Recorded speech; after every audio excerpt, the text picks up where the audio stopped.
फौजी साहब देखें, जब वज़ीर आज़म पाकिस्तान का बात करता है तो जो गलियों में अवाम बात कर रहे हैं वो बात करेगा या रूल ऑफ लॉ की बात करेगा कि जी रूल ऑफ लॉ या उसमें कानून। मगरबी ममालिक की और मदीना रियासत की जो मिसाल देते हैं वज़ीर आज़म, और उसमें मगरबी ममालिक स्कैंडिनेवियन कंट्री से ज़्यादातर कहते हैं कि जी उन्होंने वो मॉडल अप्लाई किया है। वहाँ तो किसी एक शख्स के या इदारे के पास ऐसा इख्तियार कि वो लोगों को पकड़ के जेल में डाल दे नहीं है। अगर आप ट्रांसपेरेंसी इंटरनेशनल भी देखें तो टॉप 10 में वही ममालिक आते हैं। ह्यूमन डेवलपमेंट इंडेक्स में देखें तो भी टॉप 10 में वही ममालिक आते हैं। वहाँ तो रूल ऑफ लॉ है, इदारों के पास अख्तियार है। ये एक शख्स की ख्वाहिश के 400 लोगों को मैं जेल में डाल दूं चाइना की तरह। चाइना तो 87वें नंबर पर है, सऊदी अरब 59वें नंबर पर है ट्रांसपेरेंसी इंटरनेशनल में। देखिए, जिन ममालिक में रूल ऑफ लॉ है उन ममालिक में जो सियासत है वो भी ऐसी नहीं है कि आपके सामने पकड़े जाएं, आपकी चोरी सबके सामने पकड़ी जाए और उसके बाद भी आप जो है वो सियासत में ज़िंदा रहें। नवाज शरीफ का जो पनामा स्कैंडल आया है, अगर किसी और महज़ब मुल्क में आया होता तो उनकी नस्लें भी सियासत में जो है वो बात ना कर सकती।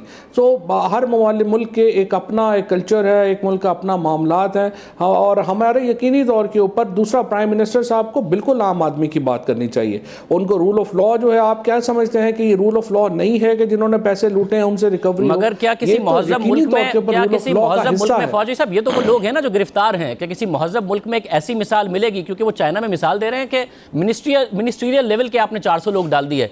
यहाँ तो मिनिस्ट्रियाँ दी हुई हैं। चेयरमैन नैब ने कहा कि मुझ पर यह दबाव रहा कि हुकूमती वज़रा के खिलाफ केसेस आगे ना बढ़ाए जाएं। हालांकि परवेज़ खट्टक के खिलाफ केस स्ट्रॉन्ग है, वो वज़ीर दिफा है, केस आगे नहीं बढ़ रहा।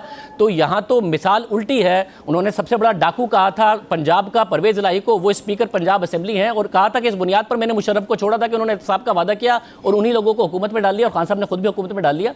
ऐसी कौन सी मिसालें हैं? चाइना में जिनकी बात कर रहे हैं खुद तो हुकूमत में रखा हुआ है उन्होंने। नहीं, पहली बात तो ये है कि आपकी मिसाल बिल्कुल ही गलत है। परवेज़ खट्टक साहब तो खुद रोज़ाना ये बात करते हैं कि मेरे साथ ज़्यादती ये है कि मेरा मुकदमा इंतहाई कमज़ोर है और उसको जो है वो कंक्लूजन नहीं किया जा रहा। और आज तो वो मुझे कह रहे थे कि मैं सोच रहा हूँ कि मैं अदालत में ही चला जाऊँ कि नैब के ऊपर कि इतनी प्रोलॉन्ग्ड इन्वेस्टिगेशन आपने रखी हुई है और आप कर नहीं रहे। और उनका मुकदमा क्या है? उनका मुकदमा ये है कि मलम जब्बा का एक जो रिज़ॉर्ट था, वो रिज़ॉर्ट जंगलात का कुछ ज़मीन जंगलात की थी या दूसरे सरकारी महकमे की थी। और जिस किस्म के इस तरह के केसेस के, जिस तरह सप्तान साहब को जब पकड़ा गया तो जज साहब ने कहा कि आप इस तरह से लोग पीटीआई के लोगों को लग रहा है पकड़ रहे हैं कि सिर्फ आप चाहते हैं कि मीडिया में हिसाब किताब बराबर रहे। ये जो एक आपका नैरेटिव है उसकी वजह से परवेज़ खट्टक जैसे, सप्तान साहब जैसे बेगुनाह लोग जो हैं उनको भी सफर करना पड़ता है। यही बात मिफ्ताह इस्माइल भी कहते हैं, यही बात शाहिद हकान अब्बासी भी कहते हैं, मगर गिरफ्तार कर लिए जाते हैं। मगर यही बात जब परवेज़ खट्टक कहते हैं तो वज़ीर आज़म इमरान खान चाइना में जाके कहते हैं कि मिनिस्टर लेवल के 400 लोग आपने गिरफ्तार कर लिए, वो पाकिस्तान में गिरफ्तार नहीं किए जाते हैं। लेकिन बाबर एवान वो वाहिद आदमी है जो रिहा कर दिए जाते हैं, बरी कर दिए जाते हैं, और उसी अरशद मलिक के जरिए जिसका को ब्लैकमेल करके ये इल्जाम लगाया गया कि उसने नवाज शरीफ के खिलाफ फैसला दिया। तो ये किस महज़ब मुल्क में होता है जो कुछ यहाँ हो रहा है?